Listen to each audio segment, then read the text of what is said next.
The silence that fell over Kingsley's, Manhattan's most exclusive restaurant, was so thick it seemed to have weight, pressing down on the hushed conversations and the gentle clink of cutlery.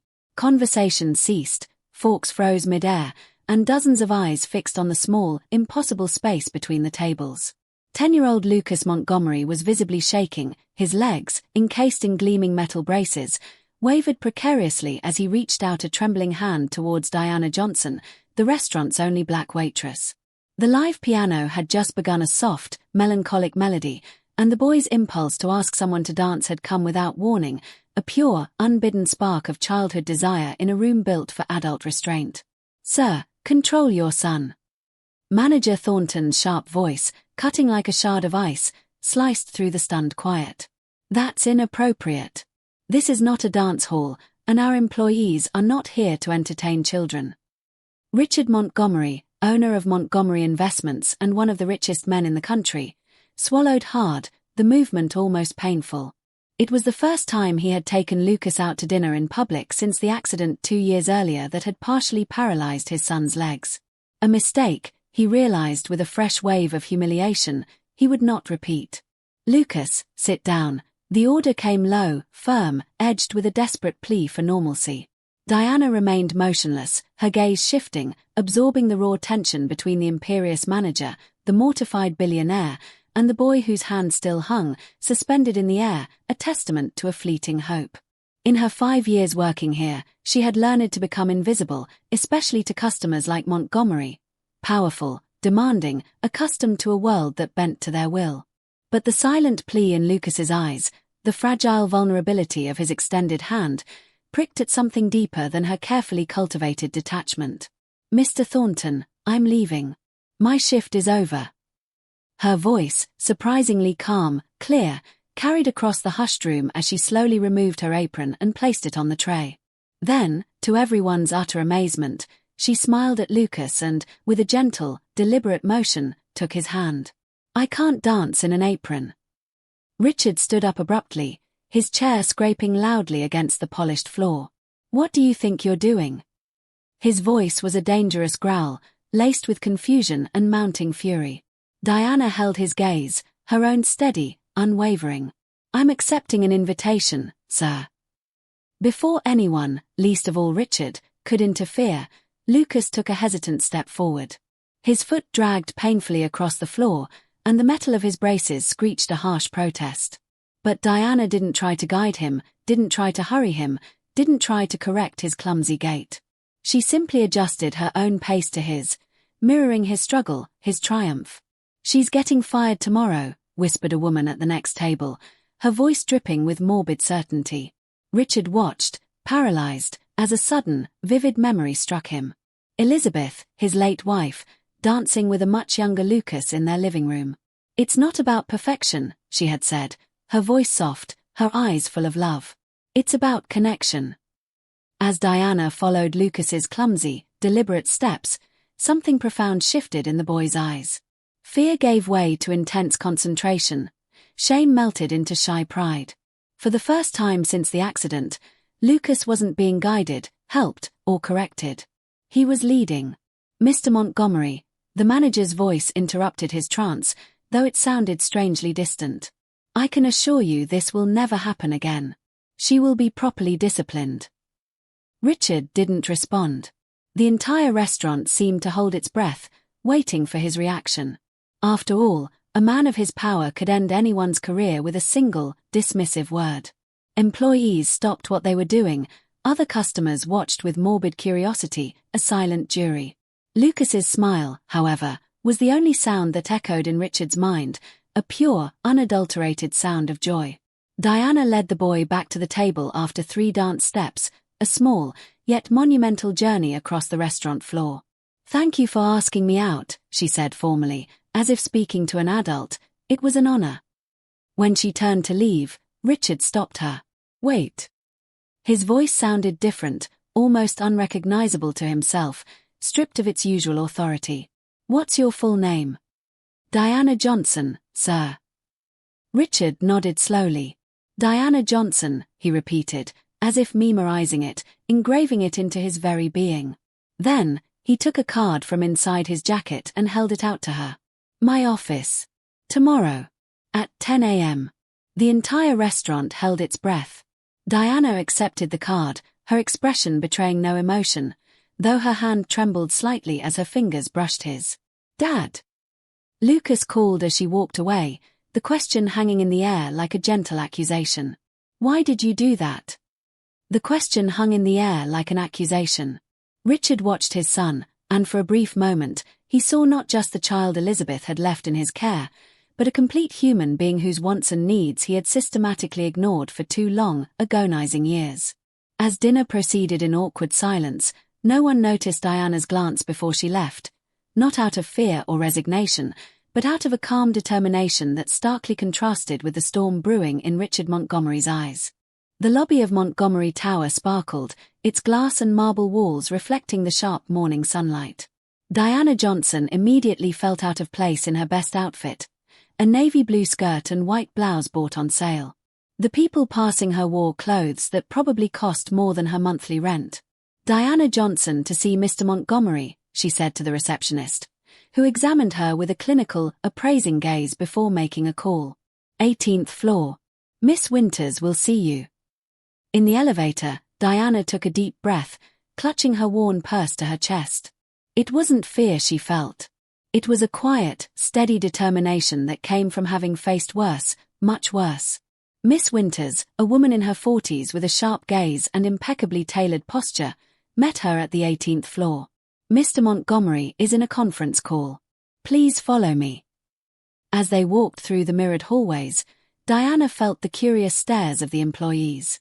A black woman being escorted through the executive offices was a rare enough occurrence to cause a ripple of speculation. He had you fired, didn't he?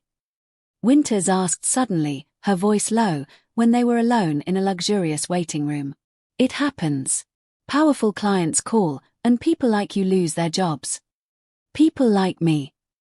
Diana's voice was even, devoid of amusement. Winters adjusted her glasses, her expression unchanged. You know what I mean. Employees who don't know their place. And where exactly would that be? Diana replied, her calm unsettling Winters. Before the executive could answer, her phone rang. He'll see you now. Richard Montgomery's office took up half the floor, an imperial expanse.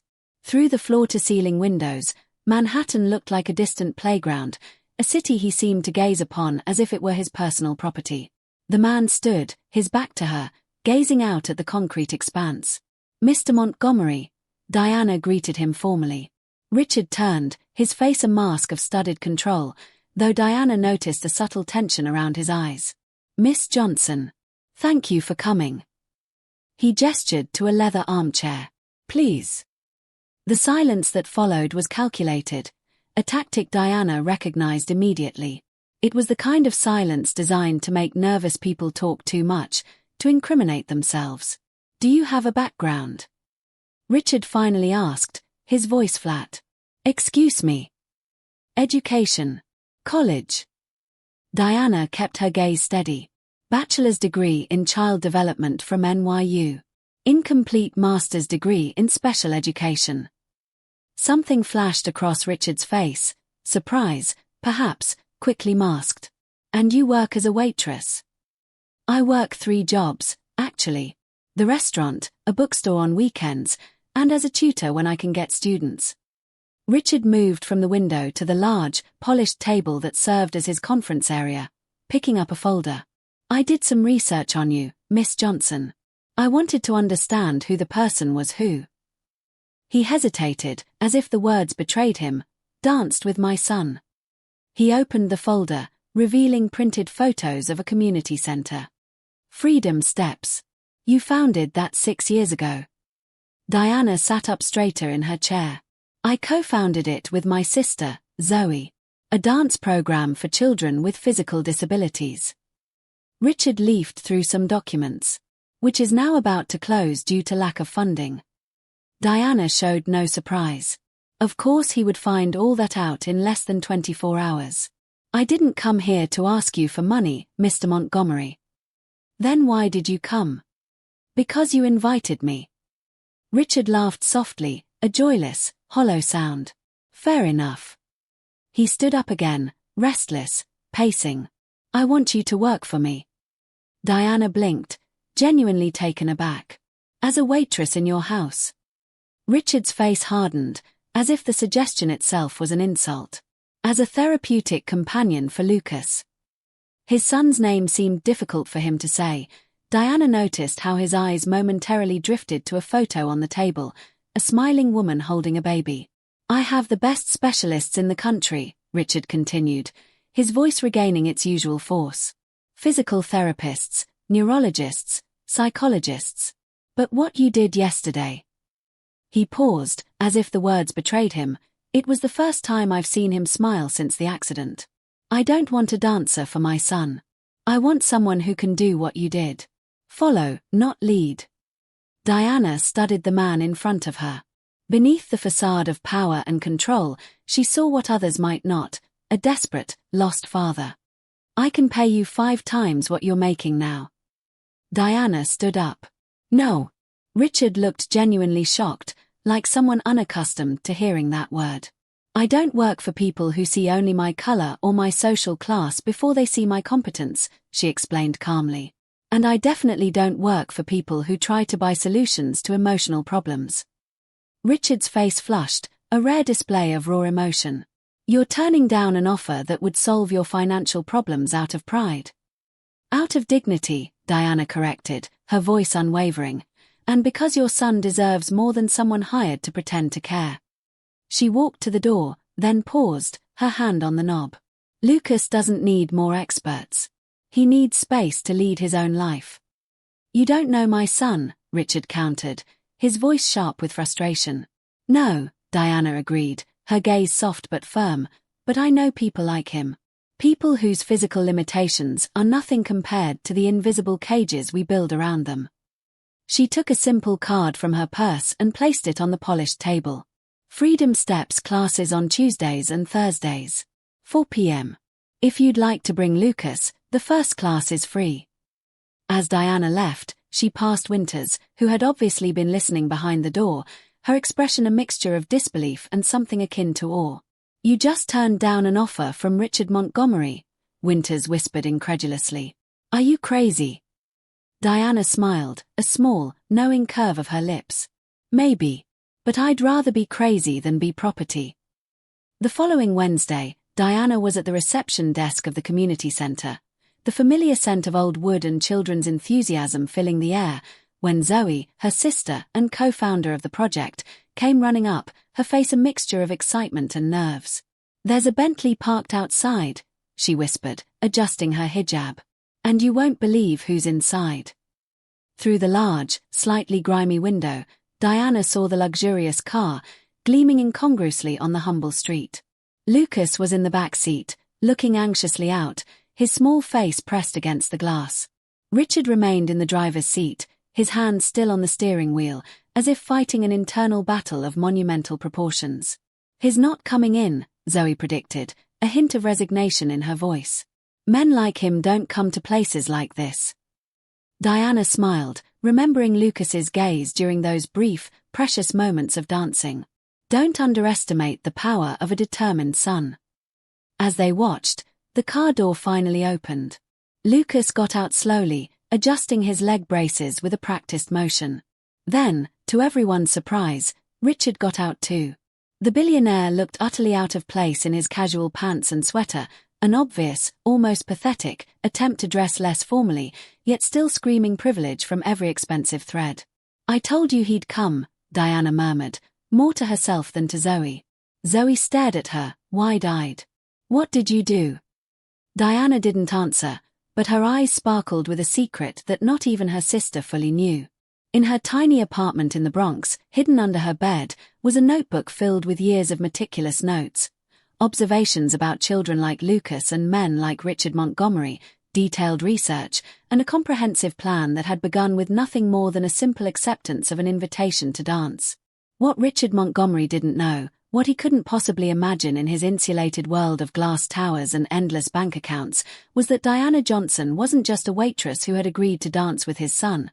She was a woman with a mission, and his empire of isolation and privilege was about to face its greatest challenge: the simple truth that some of the greatest lessons in life cannot be bought, they must be lived.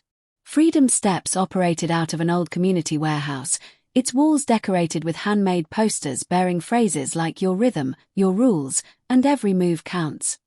When Richard and Lucas entered, the space was alive with sound and motion. Children with various types of mobility devices practiced free movements to the sound of a light, rhythmic beat. "It looks chaotic," Richard commented, visibly uncomfortable, his gaze sweeping over the scene with a practiced, almost dismissive, judgment. "There is structure," Diana replied, her voice calm. "It's just not the one you recognize." She turned to Lucas, her face warm. "Would you like to join in?" The boy nodded enthusiastically, but looked at his father, hesitant, seeking permission. "Go on," Richard said, his voice tense, strained. "I'll be right here."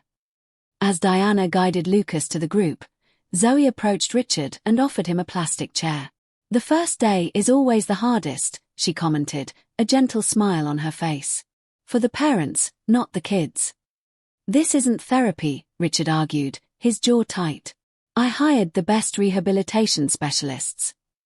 "And how has that been working for Lucas?" Zoe asked gently, her gaze unwavering. Just then, the studio door opened, and an older woman entered, leaning gracefully on an ornate cane. She had striking grey hair in elegant braids and a commanding presence that instantly drew attention. "Dr. Elaine Mercer," Zoe whispered to Richard, her voice filled with reverence. "Neuroscientist specializing in brain plasticity. Retired from Harvard." The woman greeted several children warmly before her gaze fell upon Richard. "Mr. Montgomery, you've rejected my research proposal 3 times in the last 2 years." "Dr. Mercer," Richard stammered, clearly flustered. "I didn't expect to see you here." "I oversee the research program," she explained, her voice crisp. "We're studying how non-directive approaches to movement affect neural reconfiguration in children with motor challenges." "Research?" Richard frowned, still trying to grasp the situation. "I thought this was just a community dance class." Diana returned, leaving Lucas exploring movements with another child. "Freedom Steps is a pilot motor rehabilitation program based on the theory of movement autonomy," she explained, her voice steady and professional. "We integrate adaptive dance with neuroscientific principles." "Why do you work as a waitress if you lead a research program?" Richard pressed, a new line of bewildered inquiry. "Because we don't have adequate funding yet," Diana replied, her voice pointed. "And because people like you rejected us 3 times." The penny dropped. Richard's eyes widened in dawning, horrifying realization. "You were Dr. Mercer's assistant on the proposals." "Co-author," Dr. Mercer corrected, a subtle emphasis in her tone. "Diana has an incomplete master's degree because she had to leave college to take care of her sister, but her theoretical work is groundbreaking." "You knew who I was at the restaurant," Richard concluded, the pieces finally clicking into place, the full weight of Diana's meticulously crafted plan pressing down on him. "From the moment you walked in," Diana confirmed, her voice devoid of triumph, merely stating a fact. "And when Lucas got up to dance, I recognized the opportunity to show, not tell." "Was it staged? The dance?" Richard's voice was laced with accusation. "Absolutely not. Lucas chose to get up. I chose to follow." A group of reporters entered the studio at that exact moment. Richard immediately tensed, his face a mask of suspicion. "What's this? Part 2 of the plan?" Diana smiled slightly. Zoe, already anticipating the question, showed Richard a newly published article on her tablet. "Revolutionary motor rehabilitation methodology shows promising results." "We published our first results today," Dr. Mercer explained, her voice radiating quiet pride. "And we invited the press." "You used my son for a public relations stunt." Richard's voice was pure ice, cutting through the growing murmur of the room. Diana led him into a side room, where photos of dozens of children adorned the walls, each with handwritten progress statistics. On the last wall was an empty, stark frame. "What's that?" he asked, his voice strained. "Our future," she replied simply. The full rehabilitation center we could build if we had the resources. 500 children a year instead of 50. You orchestrated all this, Richard muttered, his voice barely a whisper, the weight of his manipulation settling heavily on him. The dance, the meeting, bringing me here on press day. I saw an opportunity and took it, Diana stated, her gaze firm. For months ago, when you cancelled our meeting without reading the proposal, I promised myself I'd find a way. Diana. Zoe interrupted, her voice urgent. It's Lucas. They rushed back into the main studio. Lucas was in the center of the room, surrounded by other children. Someone had turned off the music, and everyone watched in hushed silence. The boy had removed one of his braces and was trying to balance on just one support. Lucas. Richard started forward, a wave of paternal fear washing over him, but Diana stopped him with a firm hand on his arm. Wait, she whispered. Watch. Lucas took a deep breath, focused, then to everyone's amazement, especially his father's, he took a complete step without full support. It was small, shaky, but entirely his. The children cheered. Camera flashes went off, a blinding flurry of light. Richard's face, usually composed and unreadable, was now utterly exposed, unshed tears glistening in his eyes. That's why we created Freedom Steps, Diana said softly, her voice barely audible over the rising clamor. It's not about perfect steps. It's about first steps on your own. Richard watched his son, not as a problem to be managed, but as a complete person discovering his own strength, his own freedom. This could have been done without manipulating me, he said finally, his voice raw. It could have been, Diana replied, her voice gentle but firm, if you had answered our calls or read our proposals 3 times. The reporters noticed Richard, a murmur growing as Lucas, oblivious to the tension, continued practicing his new step with an expression of pure, unadulterated concentration. Richard Montgomery was cornered. Before him lay 2 stark options: withdraw in anger, confirming to the press his reputation as cold and calculating, or embrace the moment his son had created. Between the power he had always wielded and the freedom his son needed, Richard found himself in unfamiliar territory, one where neither his money nor his influence defined the next step. The man who controlled every aspect of his life now faced a choice that no amount of wealth could buy. His gaze shifted between his smiling son and the reporters waiting, hungry for his reaction. Humility was not a virtue in his vocabulary, but as he saw the transformation on Lucas's face, something inside him began to break. The orchestra of power and privilege he was accustomed to now played a different tune, and he had to decide. Would he continue conducting, or would he finally learn to follow? Richard Montgomery faced the reporters, a silent, expectant jury waiting for his reaction. His son had just taken a step on his own, a monumental, unassisted stride, right in front of the cameras, and Diana Johnson had skillfully, meticulously, led him to this impossible, deeply personal moment. Mr. Montgomery, a reporter pressed forward, microphone extended. Could you comment on your presence at Freedom Steps today? Is it true that your foundation rejected funding this program 3 times? Richard glanced at Lucas, who was still practicing his new step, oblivious to the political tension, lost in the quiet triumph of his own body. Then, to everyone's utter surprise, especially Diana's, a slow, genuine smile spread across his face. You know what's hardest for someone in my position?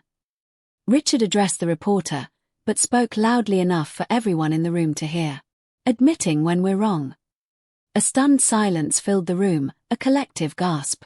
The Montgomery Foundation is pleased to announce a commitment to fully fund Freedom Steps for the next 5 years, he continued, his voice clear and resolute, and to build a permanent rehabilitation center based on the methodology developed by Dr. Mercer and Ms. Johnson. Camera flashes exploded, a blinding storm of light. Zoe let out a cry of surprised, joyful disbelief. On one condition, he added, watching Diana's body subtly tense, anticipating a corporate caveat. That Ms. Johnson retain complete autonomy over the program and its methodology. No corporate interference. 3 months later, bulldozers were clearing the ground for the new Freedom Steps Rehabilitation Center.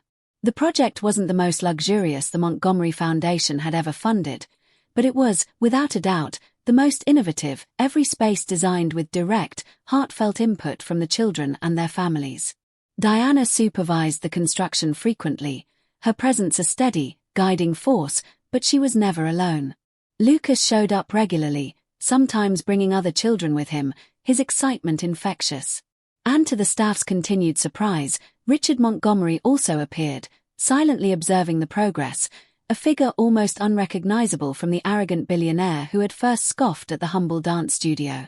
"I never thought you'd actually show up at board meetings," Diana commented one afternoon as they reviewed the architectural plans, a hint of dry amusement in her voice. "I never thought I'd have to study neuroplasticity at 50, Richard replied, rubbing his tired eyes, a scientific article marked with numerous post-it notes lying open on the table in front of him. "But here we are." Diana looked at the man curiously, searching his carefully composed features. "Is this part of your public penance, or do you really care?" "Lucas asked to have his second brace removed last week," Richard said, ignoring her question, a note of quiet wonder in his voice. "I know," Diana replied softly. "He told me. His previous physical therapist said that would be impossible for at least 2 years. But you fired her, remember?" Richard said, a rare, self-deprecating smile touching his lips. "Because you told me she was wrong," Diana completed the thought, nodding, "and she was." Diana pointed to a photo of Lucas balancing with only one crutch. "He's progressing faster than any traditional medical prediction." "Why did you never accept my apology?" Richard asked suddenly, his voice low, raw with a vulnerability he rarely showed. "Because you never apologized," Diana stated simply, directly. "You redirected resources, changed policies, funded our program. That's not an apology. It's compensation." Richard nodded slowly, a wry smile forming. "Fair again." At the opening ceremony 6 months later, the contrast with that tense night in the restaurant couldn't have been greater. The huge, adaptive space was filled with children with various types of mobility devices, all moving freely, joyfully. In the center of the main hall, Lucas, now wearing only a lightweight brace on his left leg, led a small choreographed routine with 3 other children. His movements were still limited, but they flowed with a confidence and a grace no doctor had predicted. Richard watched from a distance, not interfering, his hands clasped behind his back, a silent observer. "He doesn't need you to hold him anymore," Diana said, approaching quietly, observing his gaze. "No," Richard agreed, his voice almost a whisper. "But he still needs me to be around." "Crucial difference," Richard turned to face her, a profound shift evident in his eyes. "Thank you," he said simply. "For what exactly?" "For teaching me to follow." A reporter approached, interrupting their quiet moment. "Mr. Montgomery, how does it feel to see your son's progress?" Richard looked at Lucas, who was now helping a younger girl find her balance, his own face alight with pure, unadulterated joy. "Proud," he said, looking directly into the camera, "not of what is overcome, but of what is created for others." "And what's been the biggest lesson you've learned on this journey, Richard Montgomery?" The man who had once been known only for his financial empire looked directly into the camera. That true leaders aren't those who guide others down the path they believe is right, but those who have the courage to follow when someone shows them a better way. A year later, the Freedom Steps program had expanded to 3 new cities, a testament to its revolutionary impact. Diana received the prestigious Pediatric Rehabilitation Innovation Award, and her methodology, once dismissed by the very wealthy who now sought her counsel, began to be implemented in hospitals across the country. Lucas, now using only a light cane on difficult days, enrolled in a regular school and became a youth spokesperson for the program, inspiring other children to find their own pace and embrace their unique abilities. And Richard, the man who had once tried to buy solutions to emotional problems, learned the hardest and most valuable lesson of all, that true power does not lie in controlling every move, but in knowing when it is time to take a step back and let others lead the way. In a world where powerful people rarely change their perspectives, and where those without power often remain in the shadows, the story of Richard, Diana, and Lucas served as a profound reminder that true transformation occurs when we cross the invisible boundaries that separate us. It was a story of a billionaire learning from a waitress, a father following in his son's footsteps, and a community rising from the margins to lead. The most profound revolutions, as Diana often mused, don't start with grand manifestos or billion-dollar fortunes. They start when someone has the courage to take an authentic first step and someone else has the wisdom to follow, creating a legacy that empowers generations.